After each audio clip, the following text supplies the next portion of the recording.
Queridos hermanos y hermanas, consideremos la pobreza de nuestro Redentor Jesucristo. Mas para proceder en este misterio, ordenadamente consideremos primero los trabajos que la Santísima Virgen pasaría en este camino que hizo de Nazaret a Betlem. Porque el camino era largo, los caminantes pobres y mal proveídos, la Virgen muy delicada y vecina al parto. El tiempo era muy contrario para caminar por los grandes vientos y fríos que hacía y por el mal aparejo de las posadas, a causa de ser tantos los huéspedes que de todas partes acudirían. Considera luego la extrema pobreza y humildad que el Rey del Cielo escogió en este mundo para su nacimiento. Pobre casa, pobre cama, pobre madre, y aderezo tan pobre que la mayor parte de lo que ahí sirvió no solo fue pobrísimo y bajísimo, sino también prestado, y prestado de bestias. Tal fue la posada que escogió el Criador del mundo, y tales los regalos y gustos que tuvo aquel sagrado parto. Pues cuál criatura hubo jamás en el mundo tan pobre que cuando pariese, viniese a poner su hijo en un pesebre entre las pajas y entre el vaho de las bestias por falta de otro refrigerio. Y perseverando más en la consideración de este sagrado pesebre, aquí aprenderás humildad de corazón, menosprecio del mundo, aspereza de cuerpo y aquí aquella desnudez y pobreza de espíritu tan celebrada en el Evangelio. Sabía muy bien este médico y maestro del cielo cuánta paz, cuánta inocencia mora en la casa del pobre de espíritu. Y al contrario, cuántas guerras, cuántas inquietudes y cuidados trae consigo el desordenado amor de las riquezas. Y por eso luego la cuna y el pesebre, la primera lección que leyó y la primera voz que dio fue condenando la codicia, que es la raíz de todos los males, y engrandeciendo la pobreza de espíritu y la humildad, que son fuentes de todos los bienes. Oh, qué tan humilde, qué tan pobre quisiste nacer, Dios mío, sino para comenzar la primera lección de vuestra doctrina, que es la humildad.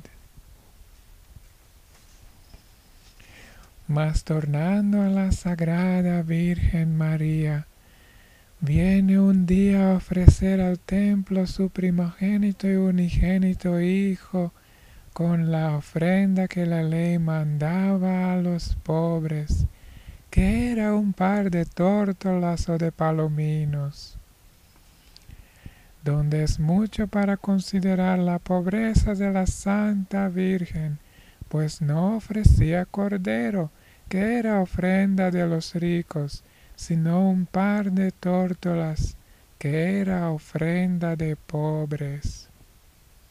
Y habiendo recibido pocos días antes tan grandes presentes y tesoros de aquellos santos reyes, ya los había repartido por pobres, quedándose en el mismo estado de pobreza que estaba antes. Como la que llena del Espíritu Santo entendía que la voluntad del Hijo era de rico hacerse pobre, para enriquecernos con su pobreza. Y eso lo entendía muy bien. Bienaventurado Padre San Francisco de Asís, que mucho más deseaba en la pobreza que ningún avariento las riquezas. Y fue tan perfectamente que dio de mano y renunció todas las cosas del mundo, viviendo en suma desnudez y pobreza, y ocupando la vida en el amor y contemplación de las cosas eternas.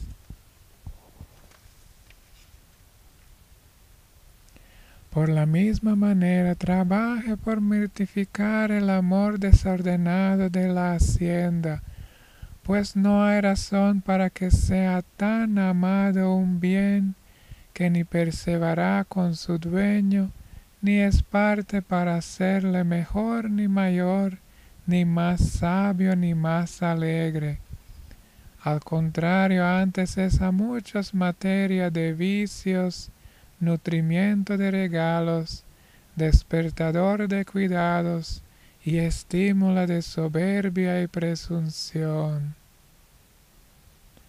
Por lo que el cual dijo muy bien Seneca, ¿de qué mal nos pueden librar las riquezas? Pues no nos libran de la codicia de sí mismas. Para eso, le ayudaría la virtud de la pobreza evangélica, que es la primera de las 8 bienaventuranzas de Cristo, a la cual pertenece no sólo el desprecio voluntario de todas las riquezas del mundo, sino también el amor y imitación de la desnudez y pobreza de Cristo, por el cual debe el hombre escoger todas las cosas que se requieren al uso de la vida, viles y pobres, pobre casa y pobre cama, pobre mesa, pobre vestidura y pobres, finalmente todo lo demás sea tal que traiga consigo el olor de pobreza, guardando con todo eso la decencia del estado de la persona. Y si esto hiciere, sepa cierto que además del reino del cielo que el Salvador promete en premio de esto, os librará de la codicia, pestilencia común de género humano, destrucción de la Iglesia y simiente universal de todos los pecados y cuidados del mundo. Y sepa que cuanto más pobre fuere en el cuerpo, tanto más rico será en el espíritu. Mira para eso cuán ásperamente trataron sus cuerpos todos los santos, y señaladamente aquel que por boca del Salvador fue pronunciado por no inferior a ninguno de ellos, pues se vestía de un cilicio y comía langostas y miel silvestre, y nunca bebió vino ni sidra, y moraba en los desiertos, alejado de toda recreación y consolación humana. Y trabaje cuanto pudiere por imitar algo del rigor y aspereza de ellos, si quiere gozar de las consolaciones de ellos, pues está claro que éstas no se dan sino a los que así se afligieren como ellos.